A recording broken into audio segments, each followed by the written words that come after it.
4400又一次守住了。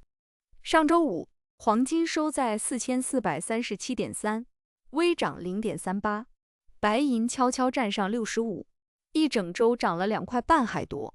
可就在4500这道大关前，多头的脚步明显慢了下来。这波到底是蓄势待发的中继，还是已经冲不动的强弩之末？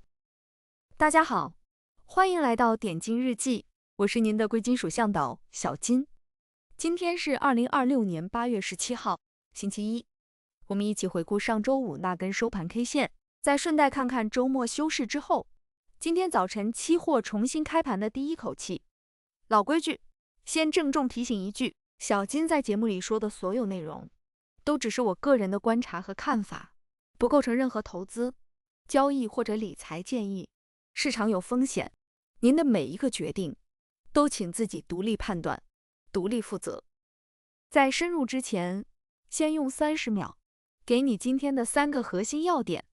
第一，上周五黄金收4437.3，小涨0.38，白银收65.11，小涨0.18，两个金属都是红盘，稳稳守住4400。第二，真正的主角其实不是价格，而是这周四的美联储会议纪要和周五开幕的杰克逊霍尔全球央行年会，鲍威尔的讲话才是下一波行情的发令枪。第三，眼睛盯紧2个数字，上方的4500，下方的4400，谁先被突破，谁就决定方向。好，接下来我们就一个一个把这几点讲透。先说整体的盘面感觉，上周五这一天，黄金给人的印象就俩字，憋着。价格在4440上下窄窄的晃，既没有往上强攻4500，也没有往下跌破4400，最后小涨收场。你还记得上一期我们反复强调的4400吗？那条被我叫做多头生命线的关口，上周五又一次经受住了考验，没让空头得逞。这一点，先给多头记一分。不过话说回来，把镜头拉长到整整一周，你会发现白银才是真正的亮点。这一周黄金累计只涨了0.85，而白银涨了2.53，几乎是黄金的3倍。金银比价从69一路回落到68出头，这个细节很重要，我们后面会专门讲，它往往是市场风险偏好回暖的一个温度计。这里我也想帮你把镜头再拉远一点，看清楚黄金现在站的这个位置到底有多不容易。就在这个月初，8月3号那天，金价一度跌到4090附近，那时候市场情绪相当悲观。可短短2周，价格一路爬回到4440，涨了300多个点。也就是说，如今在4400上方的这种窄幅整理，其实是站在一波强劲反弹的高点上休息，而不是在低位挣扎。理解这一点很关键，高位的横盘和低位的横盘含义完全不同，前者更像是消化涨幅，蓄势再走。再补一个今天早晨的即时画面，只当背景参考。期货周末休市之后，今天清晨重新开盘，黄金跳空到4441附近，白银在65.3上下，几乎是平开。周末这2天，国际市场没闹出什么大新闻，所以并没有留下明显的跳空缺口。但请注意，这只是盘中的实时报价，我们今天所有的头条数字、涨跌方向都锚定在上周五那根正式收盘 K 线上，别让盘中的一个跳动带偏了我们的判断。好，我们把黄金这根 K 线拆开看，上周五收盘4437.3，比周四的4420.4高了不到17个点，涨幅0.38。别看涨得不多，位置很关键，它稳稳地站在4400上方，同时又贴着4500这道大关下沿。你可以把它想象成一个跳高运动员，助跑已经跑完，人也蹲下去了，就等一个起跳的信号，信号还没来，所以他就那么半蹲着，肌肉紧绷。从买卖双方的力量对比看，现在其实是多头略占上风，但优势并不大。每次价格往下试探4400，很快就有买盘接回来。说明下方是有真金白银在拖的。可每次往上摸到4500附近，又总有获利盘和空头出来压一压，涨势就卡住了。这种上有顶，下有底的格局，本质上是市场在等一个更大的消息，谁也不愿意在消息落地前压太重的注。这里插一句给刚入门朋友的话，为什么大家都在等消息？因为黄金这东西本身不生息，它的定价高度依赖利率和情绪。当市场方向不明的时候，资金宁可先趴着，也不愿意乱动。所以你看到的这种窄幅整理，不是没人玩了，恰恰相反，是双方都在屏息，等发令枪。说回白银，上周白银的表现明显比黄金更有精神。周五收在 65.11， 小涨 0.18， 看似跟黄金差不多，但拉开一周看，白银涨了 2.53， 是黄金的近3倍。这就带出了那个老朋友，金银比价，也就是1盎司黄金能换多少盎司白银。这个数字上周从69多一路降到68出头。比价往下走，通俗点说，就是白银跑得比黄金快。为什么会这样？因为白银有一半的身份是工业金属，它对经济景气、对风险偏好的回暖特别敏感。当市场情绪转暖，大家愿意冒一点险的时候，白银往往就会表现出比黄金更强的弹性。我常说它是黄金那个脾气更冲的表弟，所以比价回落通常被解读成风险偏好在悄悄回升。这也是上周盘面一个不太起眼但很值得记住的信号。这里再多说一层白银的身份，它不像黄金那样几乎纯粹是金融属性，白银身上有一大半的需求来自实实在在的工业，光伏、太阳能板、电子元件、新能源都要用到它。所以当经济预期回暖，工业需求有想象空间的时候，白银就会被叠加一层额外的买盘。可反过来，一旦经济转冷的担忧升温，它跌起来也会比黄金更狠。这就是高贝塔的两面性，涨的时候更猛，跌的时候也更急。上周它能跑赢黄金近3倍，本质上就是市场对风险的胃口正在悄悄变好。那真正推动上周盘面的是什么力量？核心还是美债收益率和美元这一对。我们看数据，10年期美债收益率上周四还在 4.63， 到周五跳回了 4.68， 一天涨了5个基点。按常理，收益率往上走，对不升息的黄金是利空，因为持有黄金的机会成本变高了。可上周五收益率明明弹了上去，金价却不跌反涨，这说明什么？这说明有另一股力量在拖着金价，压过了利率的利空。这股力量就是市场对本周杰克逊霍尔年会的预期，大家都在赌鲍威尔可能会给出偏向降息的信号，于是提前布局，买盘就把金价稳住了。给新朋友把这个链条捋一遍，美元和美债收益率是黄金的2个跷跷板，收益率越高，美元越强，黄金通常越承压。反过来，收益率见顶回落，美元走软，黄金就更容易往上走。上周整体收益率是从周一的 4.72 震荡下行的，这个中期方向其实对黄金是友好的。再单独说一句美元，美元和黄金几乎就是一枚硬币的两面，全球的黄金大多用美元计价，所以美元越强，用其他货币买金子就越贵，需求会被压制，金价承压。美元一旦走软，黄金相对就变便宜，买盘更容易进场。上周美元整体是偏软的，这也是金价即便面对收益率反弹，依然能稳住的一个隐形帮手。你可以把美元想象成黄金这架天平另一端的砝码，那头轻了，这头自然就更容易翘起来。所以上周的驱动逻辑可以这么总结：短线有收益率反弹的小小逆风，但中期的宏观环境，利率见顶，美元偏软，是站在多头这边的。市场之所以敢在4400上方稳稳拖着，就是压住这个中期方向不会变。这也是为什么这周四周五的两件大事如此关键，他们会直接检验这个押注，对不对？再说说避险这条线，坦白讲，上周并没有爆发什么新的地缘政治大事件，没有突发的冲突，也没有黑天鹅，所以黄金的避险买盘更多是处在一种备而未用的状态，它没有被点燃，但一直在底部默默地垫着。这也是为什么，即便收益率反弹，金价的下方依然很扎实。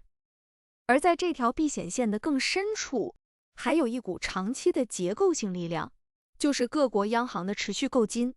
这几年，不少国家的央行在稳步增加黄金储备，背后是去美元化，是对美国债务规模的担忧。这种买盘不看重短期几十美元的波动，它是趋势性的、耐心的，对我们理解金价为什么跌下去总能被接回来，这是一块很重要的压舱石。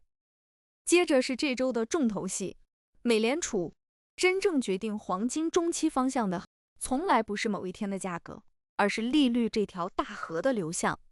目前市场的主流预期是美联储已经接近这一轮加息的尾声，甚至开始讨论什么时候降息。为什么降息对黄金这么重要？因为黄金不升息，当存钱、买债券能拿到的利息越来越低，也就是实际利率往下走的时候，持有黄金的机会成本就变小了，它的吸引力自然就上来了。这里要特别强调一个词，叫实际利率，也就是名义利率减掉通胀之后，你真正拿到手的回报。为什么它对黄金这么重要？打个比方，如果银行存款利率是4%，通胀也是4%，那你存钱其实1分没赚，这时候拿着不升息的黄金，一点都不亏。可如果存款利率5%，通胀只有2%，实际利率高达3%，那把钱换成金子就显得很吃亏了。所以真正压制黄金的，从来不是名义上那个数字，而是实际利率。市场现在压住美联储要降息，通胀慢慢回落，这个组合会把实际利率往下压，这正是黄金长期最坚实的底气。而本周我们会连续拿到2个关键线索。周4晚上是7月那次议息会议的会议纪要，它会告诉我们美联储内部对通胀的担忧到底还有多深，对降息这扇门开了多大缝。如果纪要偏鸽，暗示降息不远，那是利多黄金的；如果偏鹰，强调通胀顽固，那就会压一压金价。紧接着周5，全球央行年会在杰克逊霍尔开幕，鲍威尔的公开讲话历来是市场最看重的政策风向标，这一枪打出来，很可能就定下未来一段时间的基调。可能有朋友会问，为什么这么在意杰克逊霍尔这个会？他不是一次要投票定利率的会议呀。说得对，他不定利率，但他历来是美联储主席向全世界阐述政策思路的最重要讲台，很多货币政策的转向信号都是先在这个场合放风的，所以市场把它看成一个风向标，不是看他当场决定什么，而是听鲍威尔的措辞，是偏向宽松还是偏向谨慎。对咱们做黄金的人来说，这几句话的分量可能比一堆经济数据加起来还重。从技术面来看，黄金上方的第一道大关是4500这个整数关口，再往上是上周冲高留下的高点4471带，只要不能带量突破4500，价格就大概率继续在4400到4500之间来回磨。下方的支撑第一道就是4400这个心理关口，也是我一直说的多头生命线，万一带量跌破，下面才轮到看4300，再往下是50日均线4167附近。再说一个大家最关心的指标，动能，黄金14天的相对强弱指标，也就是 RSI， 目前读数是 66.4。 给新朋友解释一下， RSI 是衡量涨跌动能的指标，数值越高越超买，越低越超卖，一般70以上叫超买，30以下叫超卖。66.4 这个数是中性偏强，还没有进到超买区。这意味着什么？意味着多头还有力气，这波上涨还没到透支、非回不可的地步。回到开头那个问题，这更像是蓄势的中继信号，而不是强弩之末。当然，如果它继续往上冲到70以上，那就要小心短期回调的风险了。白银这边，技术结构其实更强一些，它上方的阻力在66，在上面是更远的200日均线 70.9， 下方的支撑在64，只要守住64，白银这个偏强的结构就还在。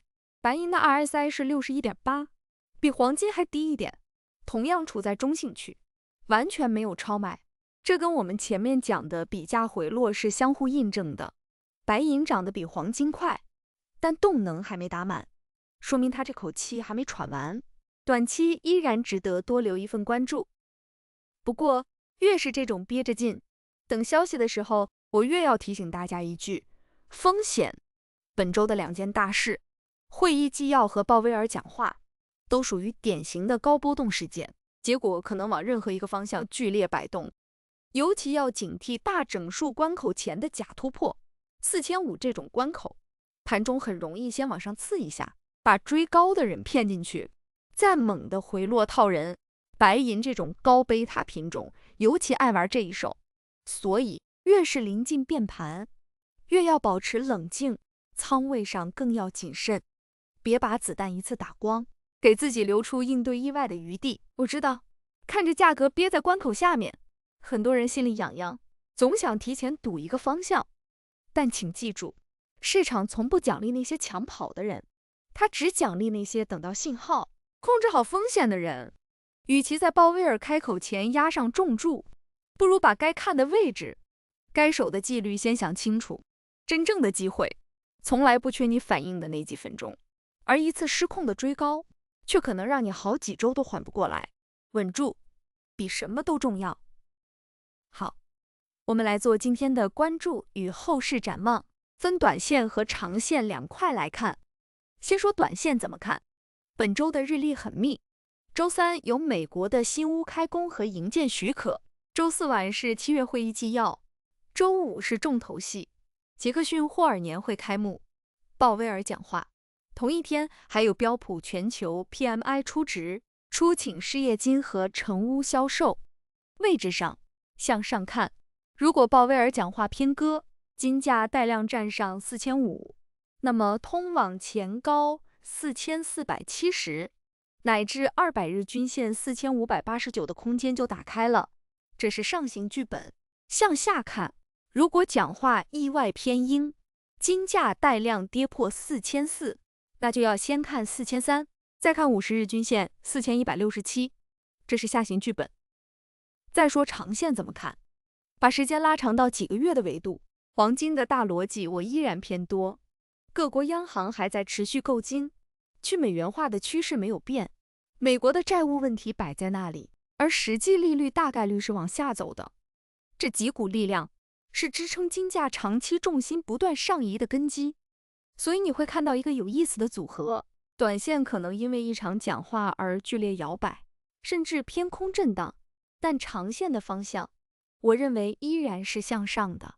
这2个时间维度不冲突，反而能帮你想清楚，短线的回调往往就是长线的上车点。那回到开头那个问题，这波到底是蓄势待发的中继，还是冲不动的强弩之末？我的判断是更像中继，理由有3。第一，上周五4400稳稳守住。第二，金银双双是红盘，比价还在回落，白银领涨，说明风险偏好在回暖。第三，2个 RSI 都才60出头，动能健康，远没到超买。当然，这个判断不是铁板一块，它的证伪条件也很清楚。如果鲍威尔意外偏鹰，金价带量跌破4400，还丢了50日均线，那我就得承认，这波真的是冲不动了。记住一句话，4400不丢，回调只是中继站。最后留个问题给你，你觉得杰克逊霍尔之后，金价会先破4500，还是先回踩4400？评论区告诉我你的判断。再次郑重提醒大家，以上所有分析都只是小金的个人观点，不构成任何投资或交易建议。金价为 COMEX 期货报价，与现货存在价差。市场瞬息万变，任何操作请盈亏自负，务必控制风险，独立决策，保持谨慎。好了，今天的点金日记就到这里。如果这期内容对你有帮助，别忘了点赞、订阅，再点亮那个小铃铛，这样每天清晨的第一手金银解读就不会错过啦。我是小金，我们明天继续点金，明天见。